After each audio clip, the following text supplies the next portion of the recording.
Hey everyone, my name is Rosemary. For those of you who I haven't had the chance to meet yet in person, for those of you who I have, welcome to Monday Mentoring. Vivienne will be with us shortly. I have the pleasure of having a lovely interview and chat with Vivienne, and then we will have some girly time afterwards. So, as soon as Vivienne is in the building, she will be jumping on. But in the meantime, tell me where a lot of you guys are from. I mean, I think I see Misty, I believe.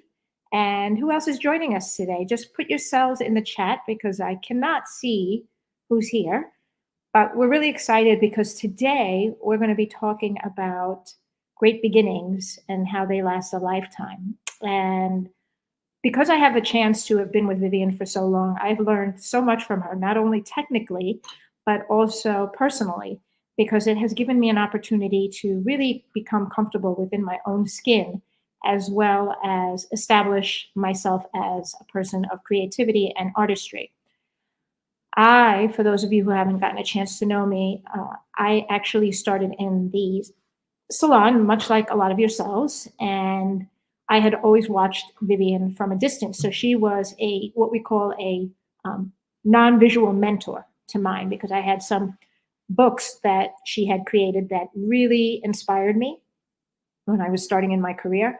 And what I found fascinating was that it gave me the opportunity to sort of expand and work towards something.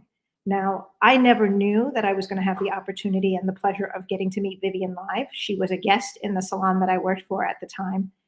And I remember being that person in the back of the room and not wanting to approach her. But there was this little tiny voice, tiny voice, that kept saying to me, sit in the front, sit in the front. Now, some of you know this story that I took the leap of faith and I knew somewhere that little voice was telling me to connect with those that you can so that you can have the opportunity to move forward into your career. Again, I didn't know what was next for me. All I knew is where I was not where I wanted to stay, meaning that I didn't want to become stagnant in my world of creativity. So we'll talk more about that, I'm sure, over a period of time. But I'm really honored to have so many people here in the room with us. And, what I love about what Vivienne brings out, she always brings out the best in us. So I wanted to say hello to Roseanne and hello to Christopher. And I believe Misty's with us. And all of you who are out there right now, I'd like to say a welcome and hello. Vivienne will be with us shortly, just to kind of reiterate what I said earlier. She's just in the process of getting something to you guys that she's worked really hard on in delivering for you guys. So I've had a chance again, for those of you who don't know me, been working with Vivienne now since, oh goodness, about 15 years. So I became part of her art team. And when I was coming at a crossroads, I wasn't sure if I really wanted to be in this career anymore because I had reached sort of like the top tier level pricing in my salon. And there was a hard time. My ex boss at the time really kind of put limitations on my growth because of me being as a woman. He literally told me that I couldn't move further. And he thought that my journey was going to stop at getting married and having children, which is nothing wrong with that if that's what you wanted. But I knew that I wanted more.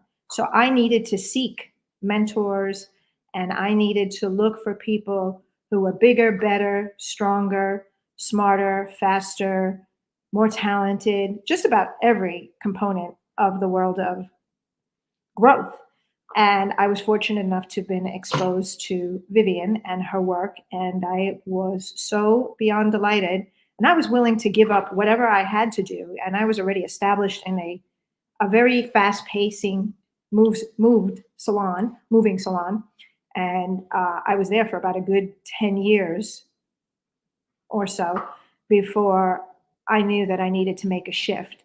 So Roseanne, I see that I'm just like you and you're welcome. I would love to hear some of your thoughts about, do you have different mentors in your life? Now, through the process of working with Vivienne and being surrounded by other people, who again are bigger, better, faster, smarter, and more talented than me, it has allowed me the openness, the vulnerability of having different mentors in different capacities, from whether you're a person of faith or not, a spiritual sense, or someone from a business sense.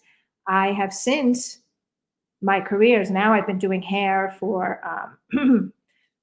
30 plus years, and I have really had a wonderful journey through those processes of growth, as well as for those who pushed me forward. So we're about to begin, and I think Vivienne's going to be joining us. And Roseanne, I see that you're stuck. You don't believe in yourself. There's a great book that I'm reading that I'd like to share before Vivienne gets started, that I've started reading. And Roseanne, I challenge you to go out to look for it. It's called Worthy. Her name is Jamie Kern Lima. Worthy. And we always focus on self-confidence, but are you really focusing on self-worth as well? So there is a difference. So Vivienne, I'm so happy you joined us. I didn't want to take up all your mentoring time. You like to throw little monkey wrenches in a moment's notice at me. Welcome. I said to Rosemary, could you please cut my hair? And I'm going to cut Rosemary's hair afterwards. And I bet really and truly you'd love to be right now in the studio with us so that you could see some magic happening. Can you hear me?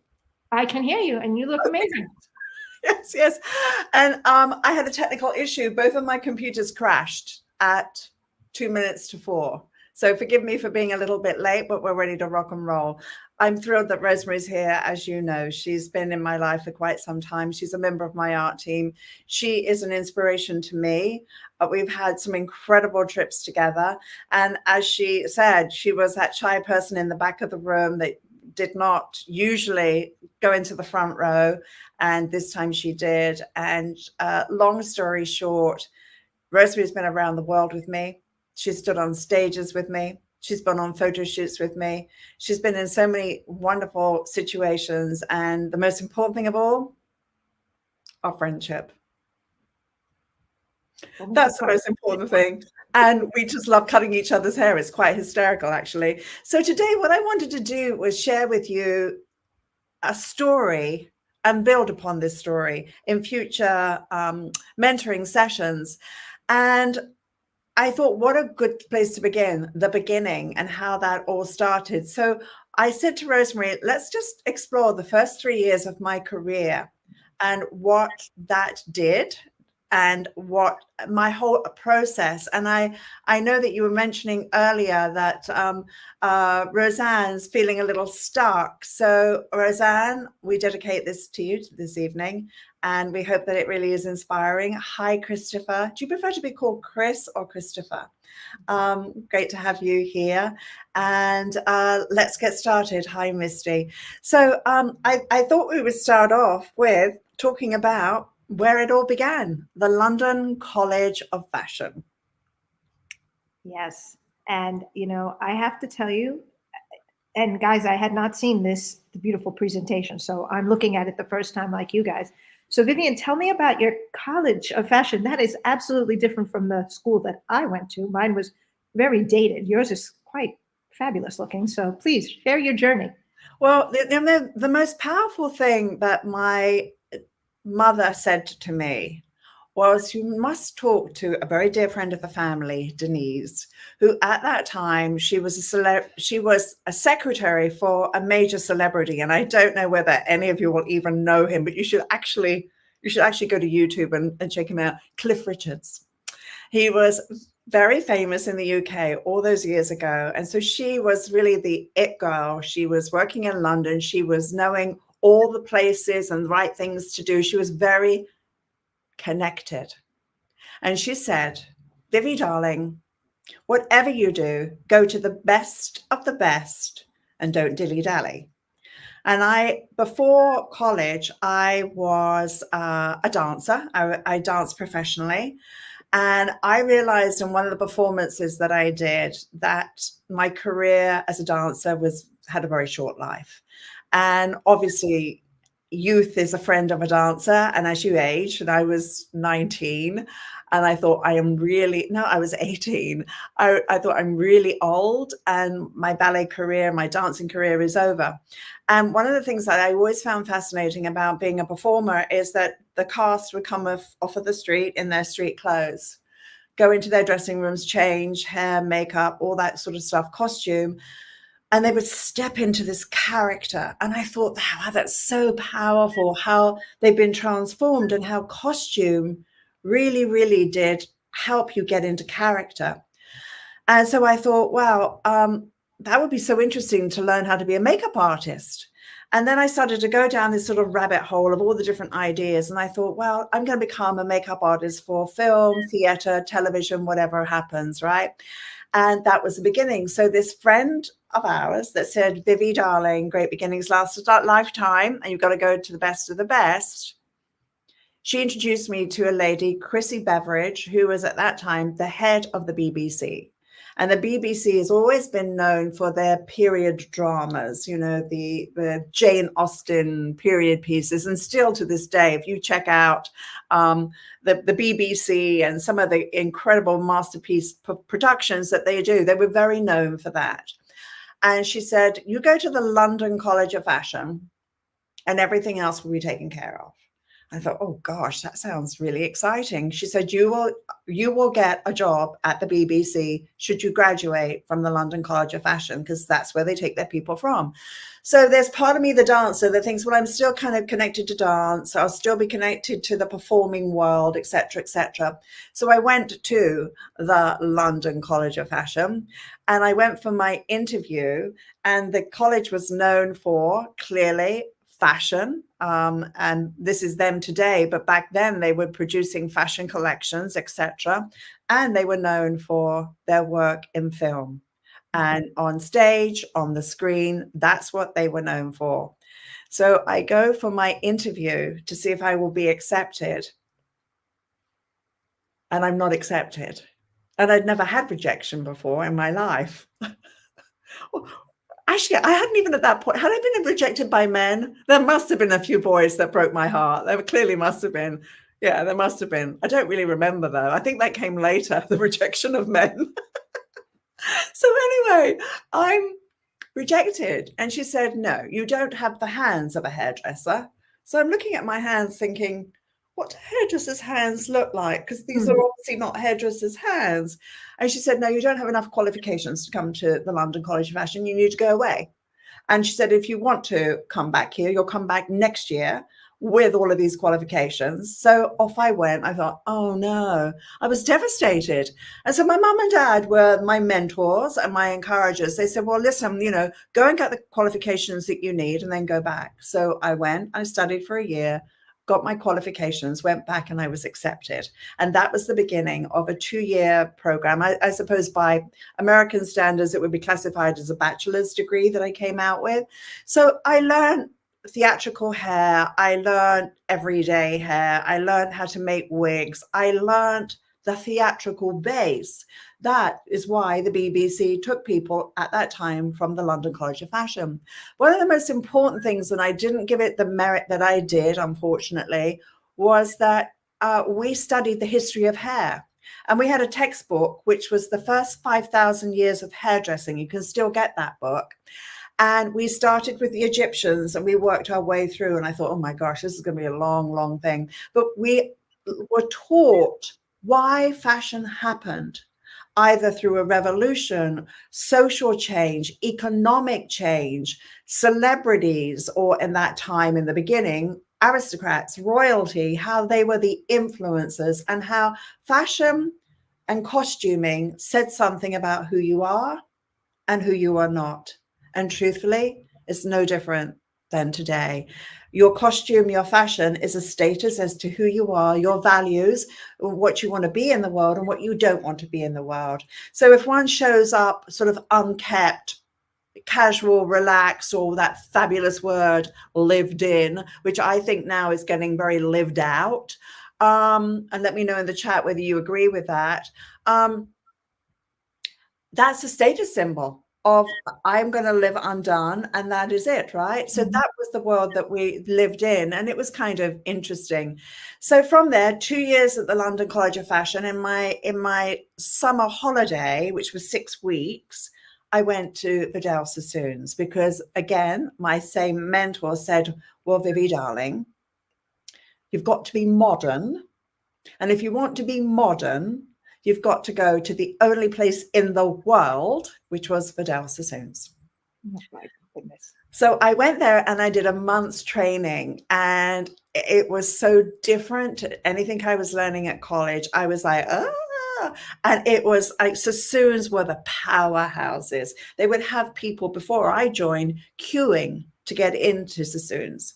To get a job there was extremely difficult because they were the it guys, right? So I did my course there, and then somebody said to me, what are you doing when you graduate from college? I said, well, I'm going to the BBC. And they was like, okay. And they said, why? And I was very shy. I had long ginger hair, freckles, right? And they said, well, I think you'd do really well here at Sassoon's. I was like, really? And then they were gothic, purple, black hair, and everything was and there wasn't anything black on me. I didn't even wear I had no black clothes. I had everything that was just bright and colorful because I was ginger. Anyway, long story short, I said, no, I'm going to go to the BBC. So I go through my college training, and one of the ladies there was so intimidating. She said, my dear, I understand you just got engaged. And I said, yes.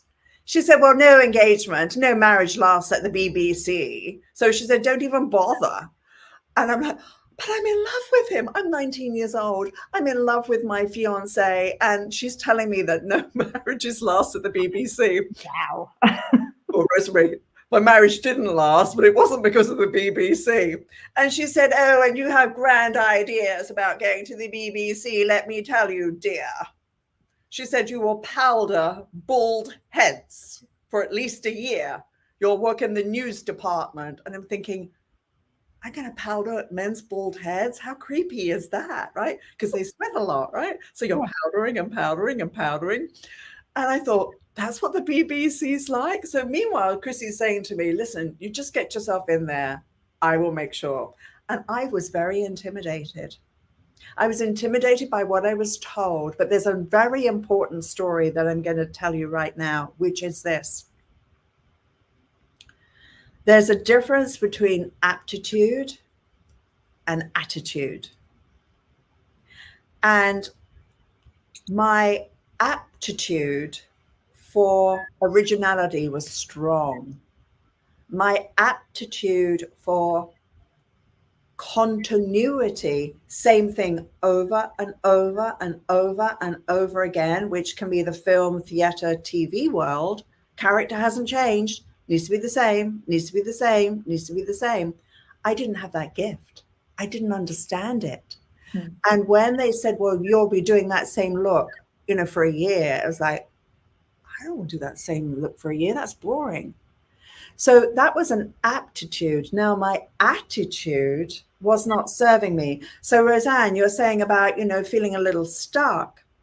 I was in my own way. It was like living my life with my handbrake on, because there were these opportunities that were in front of me, and I just had to do it afraid, believe that I could. And I was pretty scared. It was like, this is so strange and this is so alien. So anyway, long story short, I did not go to the BBC. I went to Vidal Saasoon. And when I was at Sassoon's, the type of work that was happening there were the strong geometric haircuts. So I remember the first time I did this hairstyle, I was so obsessed with the graduation in the back, and I was so looking at the detail. It went shorter and shorter and shorter and shorter. And by the time I was done with this poor lady, not the one you're looking at right now, but this lady, the graduation was above the occipital bone and she looked like Friar Tuck. Now, these were the days when people did not sue you. These were the days when people were very polite and lied to your face saying, oh, that's nice, darling. it will last a long time, this haircut, won't it? I mean, talk about polite versus you just butchered my head of hair. So I remember the first few times I did this, my protocol became go home and cry. My protocol became mother's going to pat you on the back and say, don't worry, darling, one day you'll be good, and just, just smile. And I started to believe my mother, actually. I started to believe that if I could just master this, I could one day be good, but it was not easy.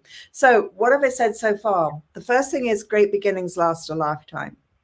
The second thing I've said is do it afraid. The second thing I have said is take the handbrake off of your life and go for it. And doing it afraid means nothing more than having courage. So those are the morals of those stories. So Rosemary knows the story here, don't you, Rosemary? Yeah, yes. So, Vivienne, I'm sure a lot of you who are out there right now, I mean, to hear all of this from somebody as highly as regarded as Vivienne, talking about even her struggles, I have to say that when I first started in the career and I would see people like Vivienne, I just thought they came into this world just being like perfect. They never had a mistake. They never had a failure. They never had an oops. They never had a tear. Like they just were brilliant. So for her to share this is so profound. And I'm sure that we can all relate in some fashion or shape in regards to our first day at a salon where we have to go and have our first client and she wants something like this picture. So yes. Vivienne, please talk about your journey with this haircut, because I know how I felt even to this day. Well, the step bob was a hot haircut. The artistic director who created this hairstyle was called Fumio, a beautiful Japanese gentleman. So imagine this, my friends. You're in the salon, and the salon houses 70 people. It has 3 floors. Next door is Gucci. You're on the most expensive street in London, and you're the it salon. I've been through 2 years of college training. I have apprenticed at Saasoon's. I've taken all of my different tests. So that's the story. The test story is an incredible story, which maybe we'll get to. So now I am taking a client for the very first time, and the step bob is like the hot haircut. So at Saasoon's, there was reception, and then there were artistic directors that flanked the left and the right of the exit to reception. So if the artistic directors did not like what they saw, they would stop the lady and say, "Madam, who did your hair?" And in this particular case, it was, "Madam, who did your hair?" And I was stood at the top of the stairs looking down at the art director who created this hairstyle as he's talking to this client. And I'm looking, thinking, oh no, because I was so nervous. My first client, I hid in a little tiny corner. If I could have been in the broom closet, I would have been in the broom closet. I couldn't bear anyone looking at me. So he looks up at me and he points to me and he beckons me down. And I just remember thinking, I'm going to die. I'm going to die. This is a disaster. I should just quit right now. And maybe I can run away with the circus because I like horses as well. So maybe I'll just run away with the circus. And so I get there and he says to me, "What do you call this?" And I'm thinking, he should know this by now. He's the one who created the hairstyle. It's a step bob, stupid man, right? But I didn't say that. I said, it's a step bob. And he said, "Really?" I went, "Well, it's slightly crooked step bob." He said, "You have to do this hairstyle again." And he said, "And when you're done with that, come and see me." So I took the guest back. I tried to fix it. I did as best as I could. The client left. It was hours, by the way. And when he says, "You cannot do clients." He says, "You have to go back into training." I was devastated because I'd spent so much time training and I really wanted to be good. I looked like a nerd. I was ginger. I was kind of nerdish. And it was like, how's this going to work? So at Saasoon's at that time, and I still think this is a great training, we went through everything from, we did dress work, believe it or not. Many people didn't know that about Saasoon training. We did dress work. We did obviously our hair cutting. We did barbering so that we were strong in our barbering skills. We would do, before we could go into staff training, which was 3 months, we had to do a test on classic hairstyles, which were 5 classic haircuts. Should we pass those, we went into staff training for another 3 months, and then we'd have to take an exam then to get onto the floor. So I'd already done a lot of training, and it was pretty devastating. So I went and I did some more training, and then this was the next thing that I discovered, which was the importance of understanding fuel your fear and do it anyway, or let fear keep you hostage. So if you think about it, when you're frightened of something and you don't work through it, it keeps you hostage. So today you hear so much from hairdressers, oh, I'm scared to cut hair short. That fear will keep you hostage. And we live in an industry that's evolving all the time. We are driven by fashion.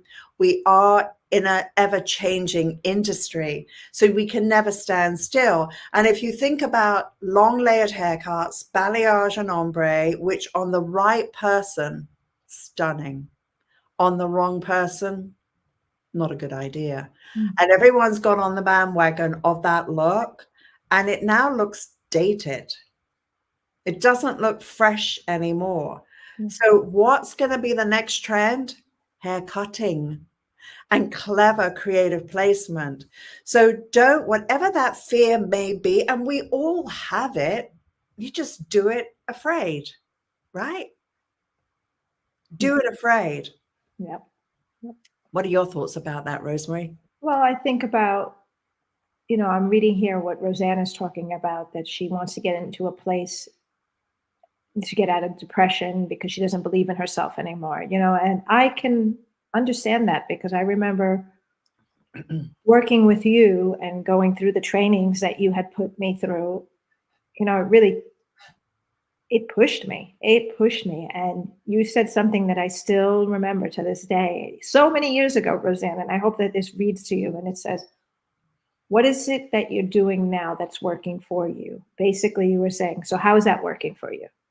So in other words, I got so caught up in the emotional aspect of it, is how can I move forward if all I keep thinking about is how much am I feeling bad about me? And it's helped me a lot of times get through things, even though I'm scared. But it reminds me, and it says, the fear is only momentary if you allow it to be, because it does paralyze you from moving forward. So, just even listening to what you're saying and how you did it, and you had to go back into training and you worked so hard to just get to that point, and to find out that you had to, again, go back and do that. And it just showed that you were willing to believe in your faith of growth to overcome your fear of doing it, even if it was so hard to accept at the time. And that's what I'm getting. So Yeah. I would love to hear how you continued that journey through, because I know a lot of times working with you, there's been times that you have not felt your best and you had shown up and you would not even, no one would know other than me that you were not feeling your best, and you showed up and you were not certain if you were going to be able to, quote unquote, perform. Yeah. Well, I think that's the big thing, isn't it? And Christopher's saying, Viv, I was scared as heck to do your 5 days at your studio. Oh, bless you. Yeah. But okay, so this is the way to really think. And I wish I'd known this sooner. If you're thinking about your business right now, no one gets out of bed in the morning and says, I want to lose a day. I want to make the least amount of money today. I want to fail today. Nobody gets out of bed like that. Yeah. But sometimes we have things in our subconscious mind that are limiting our potential. So if you think of your business right now, I challenge you. And actually, I did a teaching on this a few mentors ago, which was the inversion thinking. So check it out.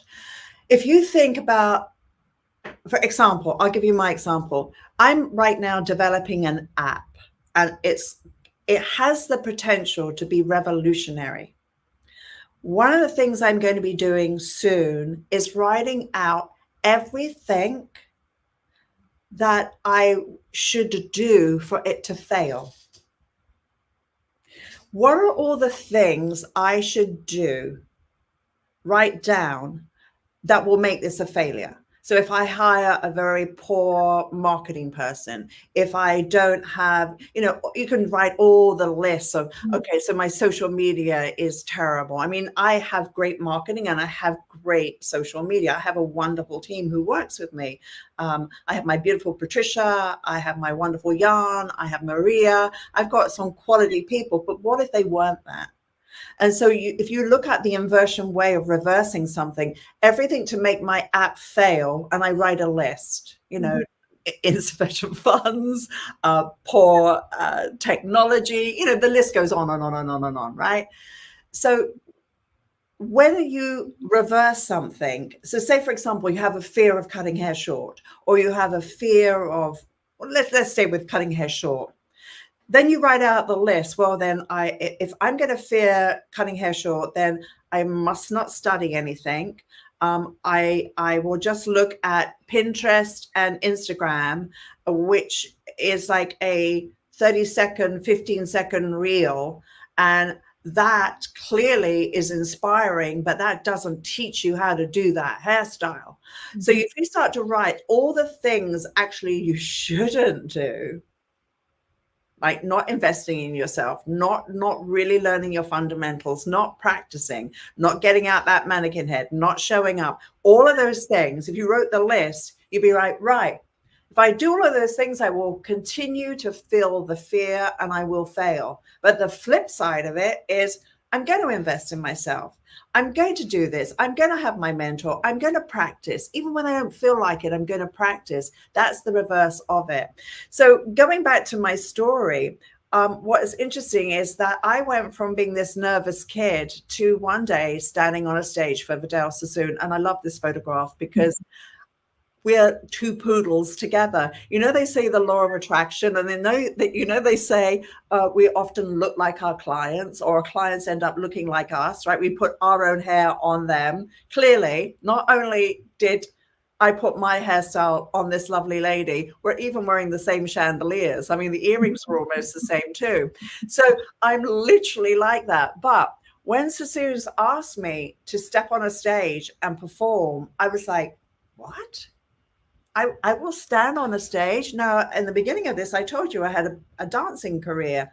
I knew how to dance on a stage. I didn't know how to talk. I was terrified. Dancers don't speak. Right?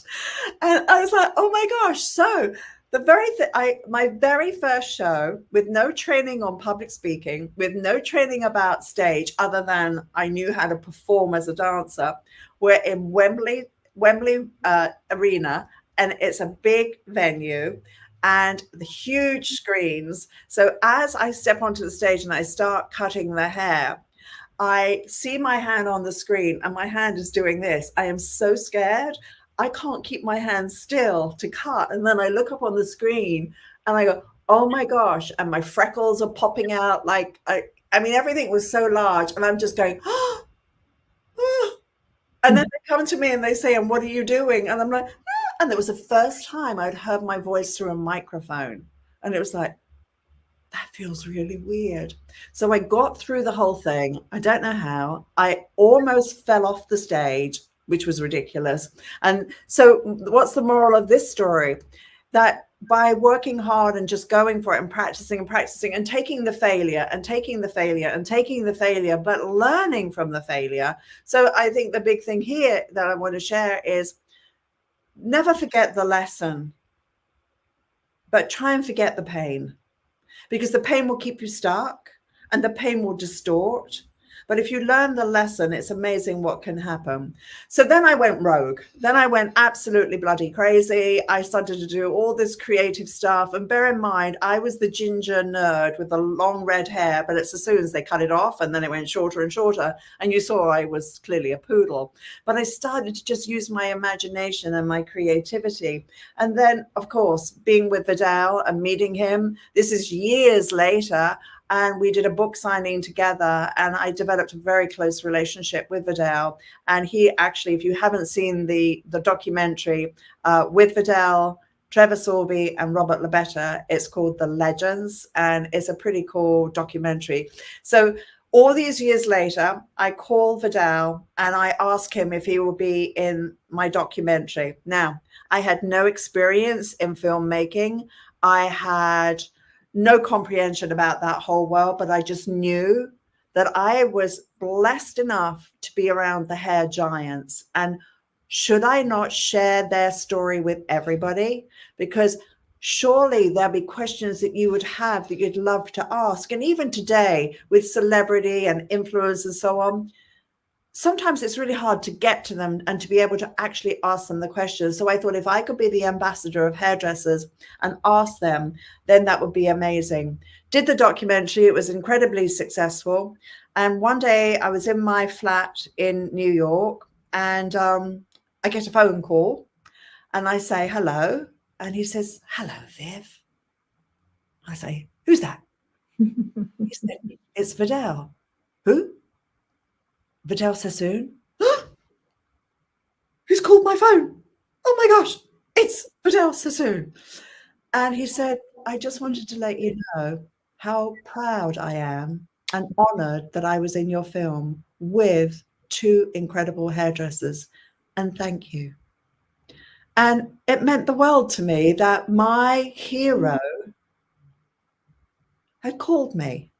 Now, I started off this little session today by saying I was this scared kid that went to the London College of Fashion. I was this scared kid who went to Vidal Sassoon's. I was a scared kid who screwed up the very first client. I was a scared kid all the way through, but I just wanted to be good, better than I wanted to be scared.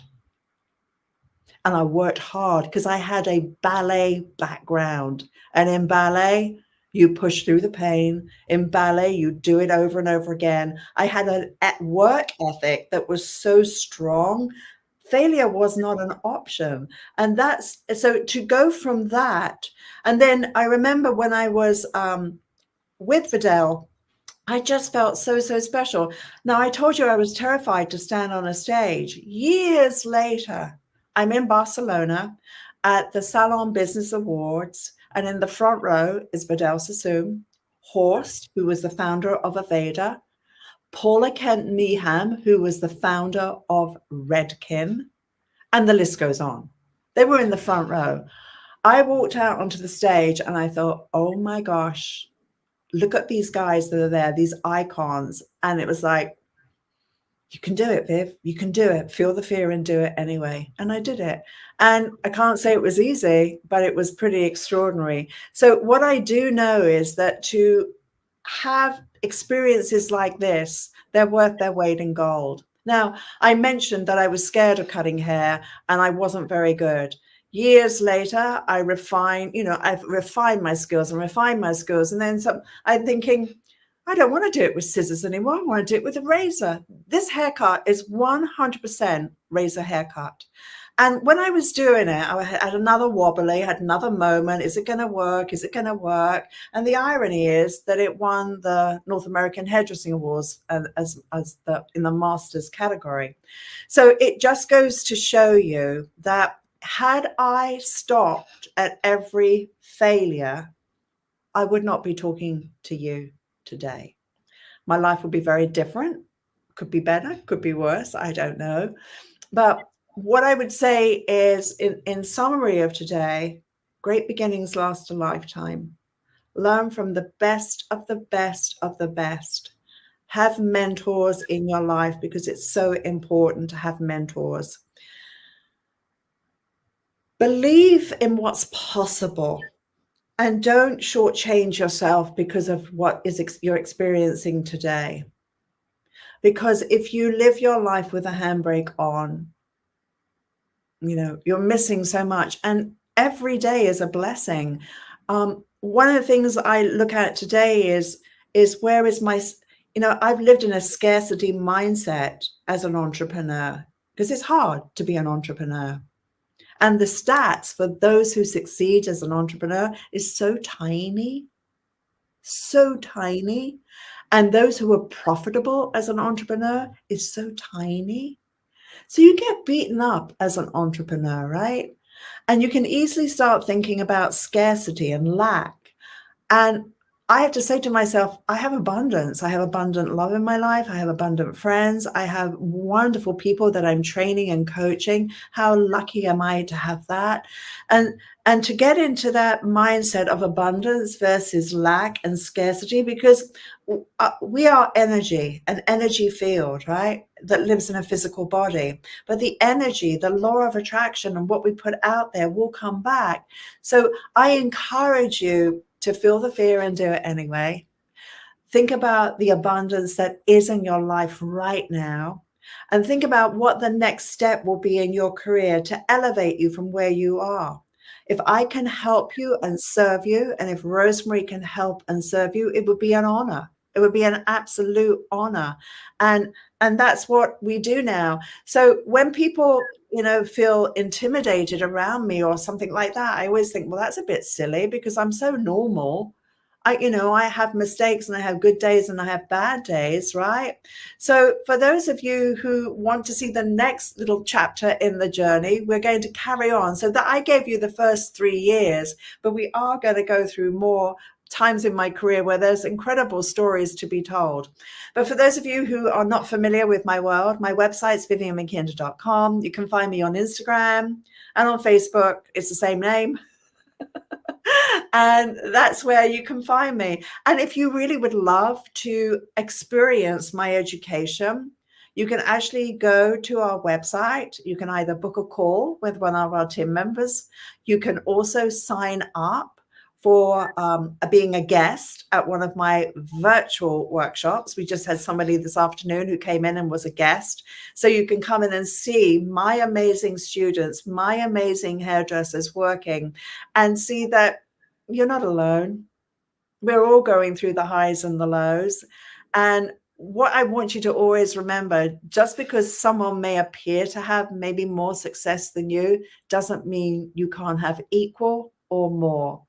Remember that nature is abundant and life is abundant.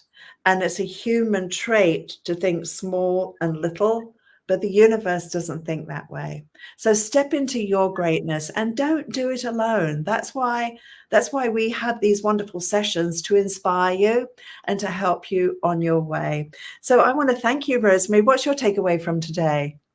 Well, I think that it's always been something that you have allowed me to understand, because if you didn't let me be okay with being afraid, but growing through the phase of being afraid, I would not be where I am today, so many years later. Yeah, it's so true. It's so true. And Roseanne is asking whether I still live at Sassoon's. No, that will be the next story. How and why I left Sassoon. So it's a quite interesting story. So guys, I hope you've enjoyed this today. Let us know in the chat if this was helpful, because our idea is to go from those first 3 years of my career, well, 4 years actually, college was 2, and then 3 years of my career. And we're going to carry on going through because there's stories there that are very profound. And I'll take you on a journey of learning and discovery. So I think that's beautiful. And as Christopher says, lack or abundance, make a choice. Yes, and I think that's so true. So thank you so much, my friends, for being here. Rosemary, thank you so much for being here. Let's go and cut each other's hair, right? It's time. It's time. Take care, guys, and bye for now. Bye.